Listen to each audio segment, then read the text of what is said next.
When he ran in France last year, I went for a 25-mile run the night before so that I could sleep. So, yeah, I get pretty nervy. The first time I saw him with William and Richard and Angus, he came out, he walked down right in front of me. And the first thing I picked up on was his walk. He has a strut. That was funny to me.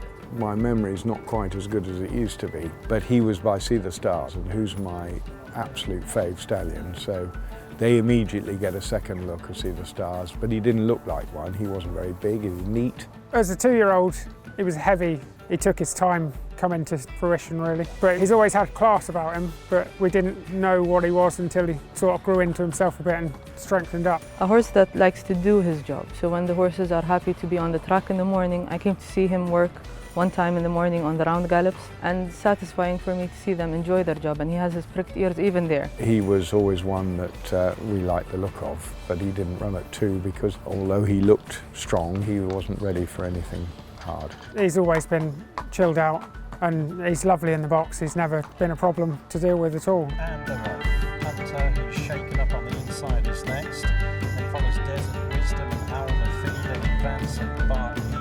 We send a lot of 2-year-olds to the races hoping they'll win, expecting them to run well, and most of them run green and finish well and do much better on their second start. So the fact that he won, I thought, oh, we're in, it could be all right, this horse. I loved Leicester. During the race, my first impression was, oh, okay, that was quick, that was really good.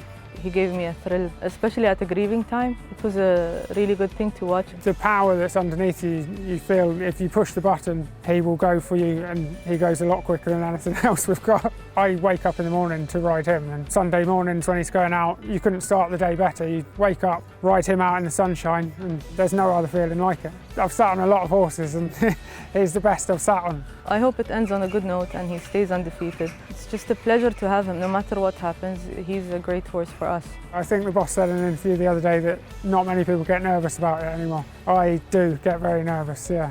I think it's because he's unbeaten. It's a different kind of pressure to just being at a Group 1. I said to Jim, we've got him for 2 more races after this, so let's try and enjoy him. He'll be off to stud and that'll be the end of it, and we'll be searching for another one for the rest of my career and probably the rest of his. Although it's very easy to get 10s, we shouldn't really get 10s. We should, as long as we're happy with the horse's condition, happy with the way he's trained, and everything's gone right up until the time Jim gets on board, then what's there to worry about? I don't know the next time I'm ever going to see a horse like him, so I'm trying to just enjoy the process and see how he is. He proved that he's a great horse at the mile, and I think stepping him up, he's bred for that.